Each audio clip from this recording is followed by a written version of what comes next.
Take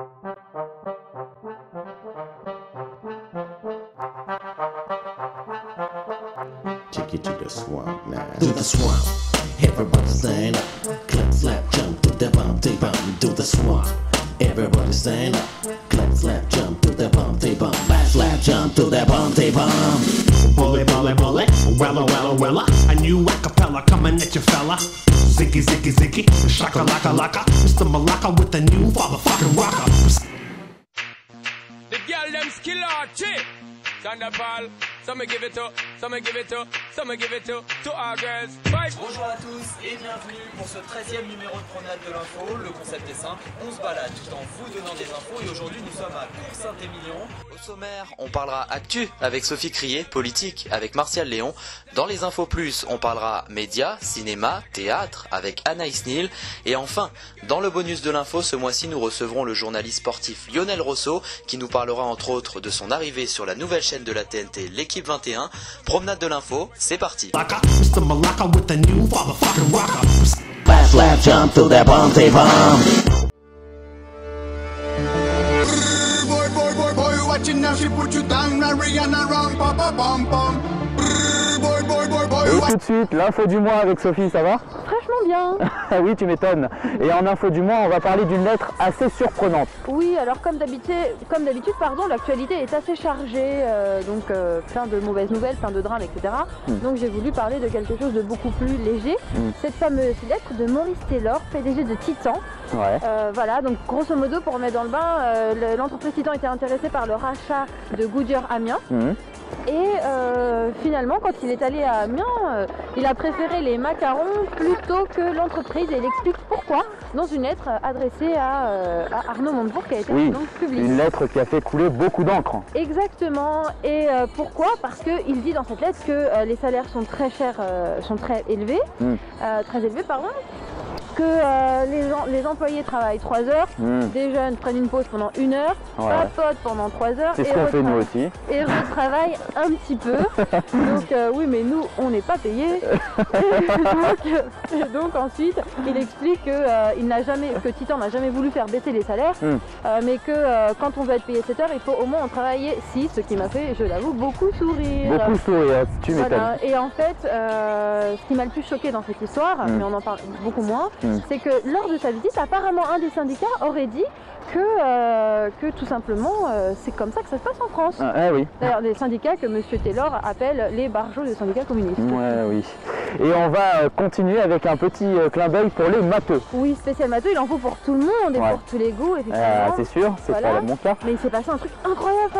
Qu'est-ce qui s'est passé? Eh ben, le plus grand nombre premier connu au monde vient d'être découvert. Waouh. Voilà, donc c'est 2 puissance, je triche un peu, 57 885 161 moins 1. Voilà, donc ça fait plus de 17 millions de chiffres, quelques petites pages Word. Bien ouvertes et bien remplies. Voilà. Et en fait, je suis sûre que tu te demandes c'est quoi un nombre premier. Bah oui, évidemment. Les nombres premiers, c'est ces nombres en fait qui ne sont divisibles que par 1 et par eux-mêmes. Donc voilà, et celui-là donc a été découvert par Curtis et son équipe du Missouri, donc félicitations à eux. Voilà, félicitations à eux. Et c'est un exploit en mathématiques, faut quand même pas le renier, mais après chacun son urgence. Exactement. Voilà. Et on va continuer avec une salle de classe mise en vente. Ouais, ça c'était mon insolite. Alors quand je me suis baladée en fait sur internet et j'ai vu que sur le Bon Coin, ce site d'annonce, ils ont tout simplement mis en vente leur salle de classe. Des parents mécontents en fait de l'enseignement en fait. C'est assez original, c'est assez original. Ouais, c'est assez original, donc voilà, des parents mécontents de l'accueil fait à leurs enfants, en fait, ont eu cette petite idée. Ils expliquent quand même dans l'annonce que la salle de classe est à vendre, mais pas l'instituteur. Ah, ça va, voilà. Soyons rassurés. Voilà. Et merci beaucoup Sophie pour ces infos du mois. On se retrouve le mois prochain avec peut-être un petit peu moins de neige quand même. On est pas mort. Allez, viens, on va faire une petite balade par là. Allez, on les laisse tranquilles. Salut tout le monde. Slap, jump to the bump, they bump.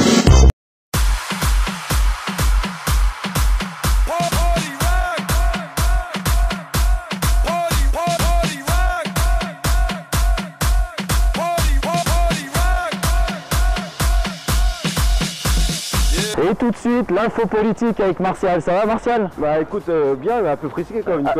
Ça, moi ça va aussi, un peu froid. Et on va commencer cette chronique avec des petites brèves politiques. Oui, effectivement, la ministre de la fonction publique, Maryse Lebranchu, a annoncé que le gouvernement allait demander la suppression du jour de carence pour les fonctionnaires en arrêt de maladie.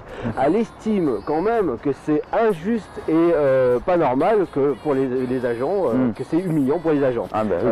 Une mesure effectivement qui avait démarré en 2012 et qui devrait être abrogée en 2014 pour le budget 2014. D'accord. Au niveau des retraites, alors les retraites, oui, c'est un grand gros sujet. dossier, voilà, très sensible pour le gouvernement sur le financement des retraites effectivement et qui devrait causer même des manifestations dans la rue. 67% des Français sont très inquiets donc pour la retraite, contre 60 en 2011 et surtout également en 2012 pardon, excuse-moi, et surtout également 60% des Français estiment qu'ils devraient travailler jusqu'à 65 ans. D'accord. Voilà.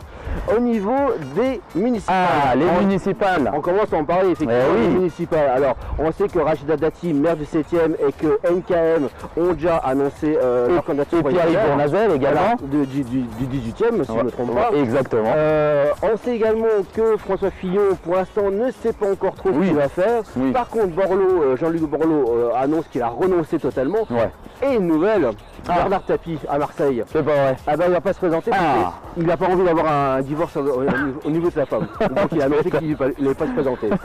Et une petite dernière brève, c'est Ségolène Royal. Oui, nouvelle fonction. Nouvelle fonction, elle est maintenant le vice-président de la BPI, la Banque Publique d'Investissement. Ah bah écoute. Et il faut souligner qu'elle est bénévole. Ah voilà, c'est très important de le dire. C'est important de le dire. Tout à fait. Et ce mois-ci, tu vas nous débriefer un peu ce début d'année, les événements marquants. Oui, alors les événements marquants, on commence effectivement par l'investiture de Barack Obama, qui a été réélu donc en novembre dernier, avec 51% de confiance, âgé de 51 ans. Bah, effectivement, c'est le 44e président américain. Oui. Ensuite, le traité, les 50 ans franco-allemand, donc très bonne entente entre les deux pays, surtout des mesures qui vont être faites à partir du mois de mai franco-allemande sur le renforcement et la stabilisation monétaire. Voilà. Et on termine par cette libération qui a fait les juges ont estimé les juges ont estimé qu'il y a eu violation des droits donc de Florence Cassé, condamné effectivement en 2005 à 96 ans au départ, ensuite à 60 ans. 7 ans de prison pour être enfin libéré en janvier dernier. Très bien, et merci beaucoup Martial pour ces infos politiques. On se retrouve comme d'habitude le mois prochain. Avec le soleil. Avec le soleil, on l'espère, on encourage. Ciao. Slap, jump to the bounty bomb.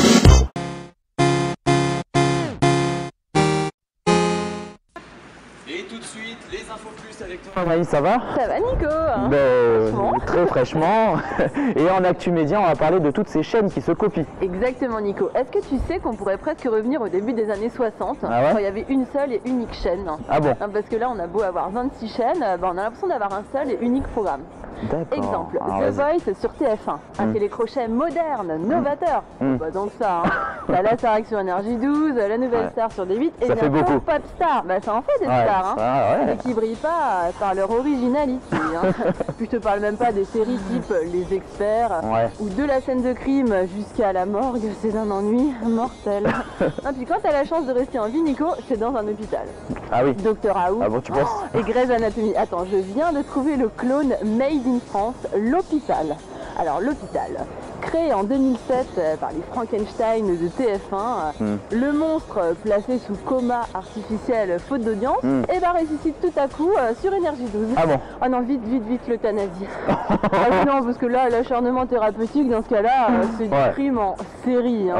Déjà qu'il y a présumé innocent sur D8, enquête criminelle sur TMC. Ouh là là, moi ça me tue. Pitié, non Nico, pitié, appelle pas urgence. Non? Oh non. Non? J'avais rêvé d'une télé où la pub enfin serait absente, où toutes les chaînes seraient dotées d'une grille des programmes différentes. Mélodie m'a frappé. Alors je sais pas, tu fais Popstar là ou... Non, ah non, d'accord. Non, en fait c'est Anna Hathaway qui chante cette mélodie dans le film événement de 2013, Les Misérables. Eh bien justement, c'est notre sortie film. C'est ça, notre sortie film et puis aussi un petit peu notre sortie bouquin. C'est vrai. Parce que le film Les Misérables, c'est quand même l'adaptation du roman de Victor Hugo. Notre cher Victor. Exactement, sur des musiques de Schoenberg. Alors avec Hugh Jackman dans le rôle de Jean Valjean, et Hugh Jackman qui joue dans X-Men, voilà, c'est une version 19e siècle quoi. Oula Nico, tu m'as l'air un petit peu perdu. Ouais. C'est ça. J'aime bien être perdu parfois. Les Misérables en fait, c'est Jean Valjean. Non, mais je connais quand même. Les Jean Valjean, donc un ancien forçat repenti, promet à la pauvre Fantine, mourante, de veiller sur son enfant Cosette. D'accord. Les méchants Thénardier, en bons aubergistes, et eux n'arrêtent pas de taper la Cosette. Enfin, pas la discute, hein. Ouais. Cosette, la fille de Fantine. Elle et prend... quelques années plus tard, c'est compliqué. Hein. C'est compliqué Quelques années l'histoire. plus tard, le beau Marius tombe amoureux d'elle. Un amour passionné, sincère, réciproque. Oh là là, qu'est-ce que c'est beau. Enfin, sauf quand ils se mettent à le chanter, leur amour, parce que là, ça sonne un peu faux. Ça commence un peu faux. Heureusement que c'est pas le jury des victoires de la musique qui attribue les Oscars. Hein. Bah oui, parce que depuis The Artist, on juge plus la prestation vocale. Hein. Ça date pas d'hier. Ah bah ça c'est sûr. Hein. Hier est un autre jour. Non, demain tu veux dire. Non, hier est un autre jour. Ah oui, puisque c'est notre coup de théâtre, c'est vrai. Le coup de cœur théâtre. Coup de cœur théâtre. C'est ça. C'est une comédie. Mais moi je fais bien le coup de théâtre. Mise en scène par Éric Sivagnan et qui se joue au Bouffe parisien. Le théâtre, hein, pas le resto. Oui. Alors en fait, écoute, c'est une mise en scène surprenante, servie par des comédiens excellents. Et vraiment, l'intrigue est tordue à souhait et on se tord de rire. Oula. Et moi je me dors la cheville. Bon, je crois qu'on va continuer notre promenade, nous. Allez, on y va, salut. Slap jump to the bounty bomb.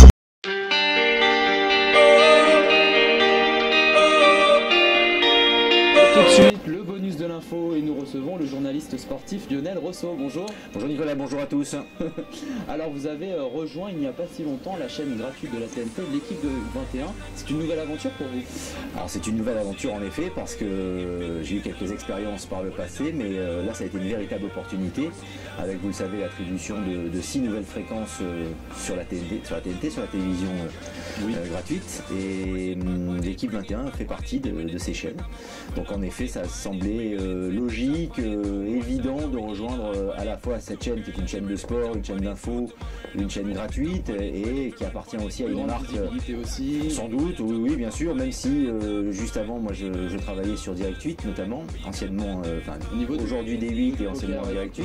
Alors il y avait le poker, il y avait le docu-réalité aussi, style Les Ménageurs de l'Extrême, toutes ces émissions un petit peu sensationnelles. Mais là c'était revenir un petit peu à finalement ce qui est nos fonds de commerce ou nos premières amours, c'est-à-dire le sport, l'actualité, le talk, les émissions en direct. Voilà, c'est principalement ce qui m'intéresse. Donc là effectivement on s'est bien trouvé avec l'équipe 21. Et également sur RTL, on rejoue le match. Alors qu'est-ce que vous préférez, plutôt la télé ou la radio? C'est deux univers différents finalement. Aujourd'hui je vais vous faire une réponse et demain je vous en ferai une autre totalement différente. C'est très difficile. Je crois que c'est très complémentaire en fait. Je pense que la radio est très formatrice. C'est-à-dire que c'est le média le plus formateur, où on apprend le plus la rigueur, le temps, la gestion du temps, la voix, le langage. À la télé, il y a plus d'artifices, il y a plus de difficultés pour pouvoir communiquer avec les gens d'un point de vue technique. Vous voyez, regardez là, ceux qui nous regardent nous voient tous les deux, mais derrière vous êtes au moins 10 pour tourner le son, la lumière, les décors, etc. Donc vous avez mis toute une équipe en place. À la radio, avec un téléphone, il suffit tout simplement de se connecter et puis de raconter ce que l'on voit. La télévision, il y a une forme de lourdeur. En même temps, la télévision permet d'entrer vraiment chez les gens, de donner du sens aux choses. Voilà. La radio, on est plus dans on suscite plus qu'on raconte finalement. Également, vous êtes spécialiste du sport et il y a une arrivée qui nous a tous surprise un petit peu, c'est cette arrivée de David Beckham au PSG. Qu'est-ce que vous en pensez? Je pense que c'est une bonne chose, déjà pour que la Ligue 1 et que le football en France se développe encore plus. Parce que vous l'avez sans doute constaté, il y a beaucoup de gens qui ne s'intéressaient pas au football, qui tout à coup, depuis que David Beckham est arrivé au PSG, s'intéressent au PSG, veulent aller au Parc des Princes, s'intéressent au football. C'est finalement un peu le même phénomène, et c'est pour ça que c'est un phénomène d'importance, l'air de rien, qu'en 1998, lorsque la France a été championne du monde de football, Il y a beaucoup de gens qui sont pris de passion pour cette équipe de France et qui tout d'un coup veulent aller au stade. Voilà. Et là, du coup, avec l'arrivée de Beckham, on sort un petit peu du cadre des frontières du football stricto sensu et on vient sur le terrain du glamour, du people, de l'international. Donc finalement, c'est plutôt une bonne chose. Du people peut-être, une question d'image peut-être, David. Ah bah oui, avant tout. Il est clair, à mon sens, quoi qu'en disent les dirigeants du PSG, que l'arrivée de David Beckham n'est pas un renfort sportif. Évidemment qu'il peut jouer, évidemment qu'il peut apporter sur le terrain, mais il n'aurait pas été recruté pour gagner la Ligue des Champions, et parce que vous verrez bien que de toute manière il jouera assez peu. Maintenant, en termes d'image, c'est énorme. En termes de merchandising, de communication, c'est monstrueux. Il a déjà sa photo sur les Champs-Élysées, sur le magasin du sponsor du Paris Saint-Germain. Mais vous savez, vous pouvez faire une comparaison avec Didier Drogba, qui est un autre grand joueur de foot, qui est sans doute moins people, moins glamour que David Beckham, qui est plus jeune, mais assez proche de la retraite, qui a signé à Galatasaray après avoir joué en Chine. Et en une semaine, il y a 250 000 maillots floqués au nom de Drogba, qui ont été vendus à Galatasaray. Et j'ignore quels sont les chiffres des ventes de maillots de David Beckham pour le PSG, mais je crois savoir que pour l'instant c'est rupture de stock dans les boutiques, quoi. Oui, ça fait du commerce derrière ça. Et bien merci beaucoup Lionel Rousseau d'avoir accepté notre invitation, c'est très gentil. Un plaisir. Promenade de l'info, c'est terminé. Vous pouvez nous retrouver sur notre site internet www.promenade-de-l'info.fr et sur MCE Replay si vous voulez revoir cette émission. Ciao, bye bye.